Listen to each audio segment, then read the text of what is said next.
जय भीम साथियों, स्वागत है आप सभी का मेरे शिल्पी अम्बेडकर चैनल में। दोस्तों, आज के एपिसोड 1091 एपिसोड है और इसकी शुरुआत जंगल से होती है। जैसा कि आप सभी जानते हैं, राम जी काका और पूरन काका ये दोनों मिलके क्रांतिकारी को भगाने में सफल हो जाते हैं। लेकिन अब बात थी वो भगाने वाले को पकड़ने की। तो जो पुलिस लोग थे वो उन्हीं को ढूंढ रहे थे और साथ में क्रांतिकारी को भी ढूंढ रहे थे। लेकिन जिस रास्ते से राम जी काका जा रहे थे उसी रास्ते से कप्तान साहब पहुंच जाते हैं और राम जी काका से पूछते हैं कि आपने क्रांतिकारी को भगाने में मदद की है।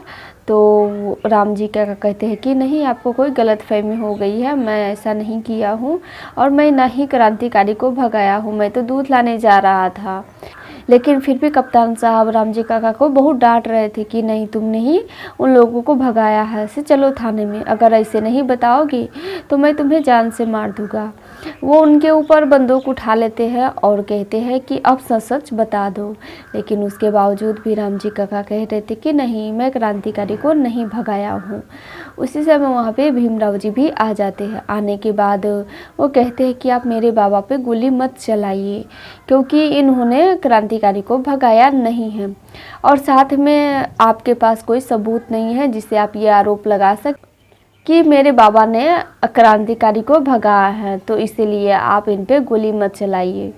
लेकिन उसके बावजूद भी कप्तान साहब कह रहे थे कि मैं सब समझ रहा हूँ, इसमें तुम दोनों का ही हाथ है। तो उसके बाद भीमराव जी उनको समझाते हैं कि आप अंग्रेज से पहले तो आप एक भारतीय है और वो क्रांतिकारी भी भारतीय है। वो लोग चाहते हैं कि अंग्रेज यहाँ हमारा भारत छोड़ के चला जाए, तो इसमें बुरा ही क्या है, और आप भी तो एक भारतीय ही है, तो उस नाते आप उनकी मदद कर दीजिए। जिसके बाद वहीं पे खड़े हो कप्तान साहब वो बातें याद करने लगते हैं। जब मेघनाथ उनको डांट रहे थे तो वही बात याद करके वो भीमराव जी की बात मान जाते हैं और कहते हैं कि राम जी आप जाइए यहाँ से, मैं आपको गिरफ्तार नहीं करूँगा। जिसके बाद भीमराव जी और राम जी काका दोनों वहाँ से चले जाते हैं, साथ में कप्तान साहब को धन्यवाद कहते हैं। जिसके बाद उनके चले जाने के बाद फिर से कप्तान साहब उसी रास्ते से जा रहे थे तो उनको मेघनाथ मिल जाते हैं। लेकिन मेघनाथ उनको डांटने लगते हैं कि अभी तक तुमको राम जी नहीं मिला क्या। कप्तान साहब उनसे झूठ बोल देते हैं कि नहीं, अभी तक न ही राम जी मिले हैं और न ही भीमराव मिला है और ना ही वो चारों क्रांतिकारी मिले हैं। जिसके बाद मेघनाथ फिर से उनको धमकी दे रहे थे कि ढूंढो उनको, नहीं तो मैं तुम्हें छोड़ूंगा नहीं। जिसके बाद कप्तान साहब मेघनाथ पे ही बंदूक उठा लेते हैं और कहते हैं कि मैं एक पुलिस ऑफिसर हूँ, इसीलिए आप मुझे ऐसे नहीं तो इस जुर्म में मैं आपको गोली भी मार सकता हूँ, इसीलिए अपने औकात में ही रहिए। जिसके बाद से मेघनाथ कहने लगते हैं कि कप्तान, ये दुश्मनी तुमको महंगी पड़ेगी। इतना कह के वो वहाँ से चले जाते हैं। जिसके बाद कप्तान साहब भी यहाँ से चले जाते हैं। वहीं दूसरी तरफ चौल में जीजाबाई कपड़ा पसा रही थी। उसी समय वहाँ पे करुणा आती है और जीजाबाई उनको बताती है कि ये चले गए सुबह सुबह क्रांतिकारी से मिलने, उनकी मदद करने, लेकिन अभी तक आए नहीं हैं। तो करुणा भी उनको बताती है कि भीम भी बाबा के पीछे ही गए हैं और हो सकता है कि अभी तक कुछ भी हो गया होगा।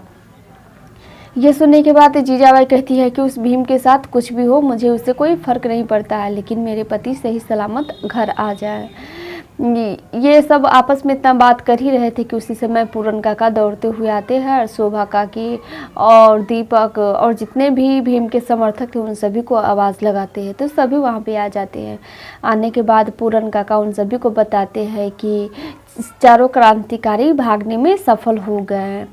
यह सुनने के बाद जितने भी उनके समर्थक थे, भीमराव जी के समर्थक थे, सब बहुत खुश होते हैं कि चलो अच्छा हुआ कि वो सभी लोग भाग गए।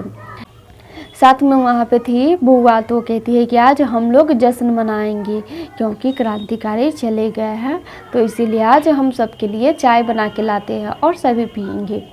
ये सुनने के बाद करुणा को अच्छा नहीं लग रहा था, तो जीजाबाई से कह रही थी कि आई मैं जा रही हूँ काम पे, क्योंकि मैं वहाँ पे लेट से नहीं पहुँच सकती हूँ। तो बुआ उनसे कहने लगती है कि करुणा, तुम काम करने वाले जगह पर तो जा नहीं रही हो, तुम जहाँ पे कलेश होता है ना वहाँ पे जाती हो, या फिर तुम जहाँ पे जाती हो वहाँ पे कलेश होने लगता है। तो उसके बावजूद भी जीजाबाई उनसे कहने लगती है कि दीदी आप ठीक से रहिए, नहीं तो मैं भी कलेश करने लगूंगी ना तो आप अपने पे आ जाइएगा। जिसके बाद वहाँ पे ऐसे ही बहस चल रही थी, उसी समय वहाँ पे भीमराव जी और राम जी दोनों आ जाते हैं। राम जी काका और भीमराव जी आते हैं तो शोभा काकी कहती है कि जीजाबाई अब से भी तुम संभल जाओ, क्योंकि तुम्हारी गलती का पश्चाताप राम जी करके आए हुए हैं, तो इसलिए अभी से भी तुम संभल जाओ। जिसके बाद राम जी वहाँ से जाने लगते हैं तो देखते हैं कि जीजाबाई वहाँ पे चुपचाप खड़े हैं। तो राम जी काका उनको सुनाते हैं कि जीजाबाई पश्चाताप एक बार किया जाता है, बार बार नहीं, इसीलिए अब से ध्यान देना कि तुम कुछ भी ऐसा गलती नहीं करो कि उसका भुगतान तुम्हारे पति को करना पड़े। तो यह सुनने के बाद जीजाबाई चुप नहीं रहती है, वो कहने लगती है कि ठीक है, अब से मैं आपसे ही पूछ के करूँगी जो भी मुझे करना होगा, आप ही बताइएगा कि मुझे क्या करना चाहिए क्या नहीं करना चाहिए। और साथ में वो पूछती है कि क्या मैं रात को जो विद्यार्थी सब पढ़ने आएंगे रमा के पास, उनको मैं परेशान कर सकती हूँ या नहीं। यह सुनने के बाद राम जी कहते हैं कि तुम कैसी सवाल कर रही हो जीजाबाई। उसी समय भीमराव जी कहते हैं कि मैं इसका जवाब दे सकता हूँ। भीमराव जी जीजाबाई से कहते हैं कि आप लोग जो कुछ भी कर लीजिए, चाहे कितनी भी कोशिश क्यों न कर लीजिए, आप उन लोगों का कुछ बिगाड़ नहीं सकते हैं और ना ही उनका पढ़ना लिखना छुड़वा सकती हैं, वो लोग पढ़ेंगे ही पढ़ेंगे। जिसके बाद सभी अपने अपने काम में लग जाते हैं। फिर उसके बाद जब रात होती है तो रमा अपना पढ़ाने का काम शुरू कर देती है, सभी को पढ़ा रही थी। और इधर जितने भी भीम के विरोधी थे सभी योजना बना रहे थे कि कैसे उन सभी विद्यार्थियों को परेशान करना है। वहीं दूसरी तरफ मेघनाथ और उनके समाज वाले सभी आपस में बैठ के बात कर रहे थे और वो सब इस पे बात कर रहे थे कि अभी तक नहीं क्रांतिकारी पकड़ाया है और ना ही भीमराव और ना ही राम जी, ये सब बात कर रहे थे कि कितना, और साथ में वो पुलिस प्रशासन को भी निकम्मा बता रहे थे कि सबसे निकम्मा लोग वही है जो अभी तक किसी को पकड़ नहीं पाया है। तो उसी समय वहाँ पे शिशुपाल आ जाते हैं तो उनको देख के मेघनाथ कहने लगते हैं कि एक मेरा बेटा भी है जो निकम्मा है। उसके बावजूद भी शिशुपाल जी चुपचाप खड़े थे। वहाँ पे उनके विद्यार्थी भी आ जाते हैं, जो उनसे पढ़ते थे वो सभी आ जाते हैं। शिशुपाल जी को भी गुस्सा आ जाता है और वो भी अपने बाबा को डांटने लगते हैं। तो मेघनाथ तो गुस्सा में आके कहने लगते हैं कि शिशुपाल थोड़ा तुम अपने कायदे में रहो, दायरे में रहो, नहीं तो मुझसे बुरा कोई नहीं होगा। तो शिशुपाल जी उनको बताते हैं कि बाबा मैं अभी तक आपसे कुछ नहीं कहा हूँ, ये मेरा दायरा ही है। आप मेरे मित्र भीमराव के बारे में रोज़ साजिश करते रहते हैं, लेकिन मैं कुछ भी नहीं आपको कहता हूँ, ये भी एक दायरा ही है जिसके बाहर मैं जाना नहीं चाहता हूँ। आप हमेशा बना बनाए घर को आप उजाड़ देते हैं, हम लोग बनाने में लगे रहते हैं, आप उनको तोड़ के रख देते हैं, लेकिन उसके बावजूद भी हम कुछ नहीं आपको कहते हैं, आपसे वैसे ही बात करते हैं जिससे सभी लोगों से बात करते हैं, ये भी हम लोगों का दायरा है। जिसके बाद और भी ज़्यादा वहाँ पे बहस हो जाती है तो मेघनाथ बताते हैं कि चलो अब मैं तुमको बताता हूँ कि मैं क्या कर सकता हूँ। इतना कह के वो वहाँ से चले जाते हैं। उसी समय वहाँ पे श्यामला आती है और कहती है कि क्या बाबा ऐसे गुस्से में चले गए, इनसे भीम भाव और रमा भाभी को खतरा तो नहीं है। तो यह सुनने के बाद शिशुपाल कहते हैं कि उनको क्या खतरा होंगे, वो लोग हमेशा सही काम करते हैं, इसीलिए उनको कोई डरने की कोई ज़रूरत नहीं है और ना ही उनको कोई खतरा है। तो श्यामला कहती है कि आप इन लोगों को पढ़ाइए, मैं जा रही हूँ चौल में रमा भाभी का साथ देने। इतना कह के श्यामला वहाँ से चली जाती है और शिशुपाल जी भी अपने लोगों को पढ़ाने लगते हैं। वहीं दूसरी तरफ जब रमा उन सभी को पढ़ा रही थी तो इधर जीजाबाई अपने समर्थक के साथ योजना बना रही थी कि आज क्या करना है और सभी को बता देती है और साथ में वो बहाना बनाने लगती है कि मेरा सोने का कंगन गायब हो गया है, उसी को ढूंढ ढूंढ कर सभी को परेशान करना है। वो चौल में आती है और सभी से कहने लगती है कि मेरे सोने का कंगन खो गया है, क्या आप लोगों ने लिया है। तो कोई तो लिया नहीं रहता है, सब समझ जाते हैं कि ये भी इनकी चाल है, लेकिन फिर भी वो जितने भी पढ़ने वाले लोग थे सभी को परेशान कर रहे थे, सभी का थैला चेक कर रहे थे। उसी समय वहाँ पे राम जी और भीमराव दोनों आते हैं। आने के बाद राम जी कहते हैं कि जीजाबाई सोने का कंगन तुम्हारे पास कहाँ से आया।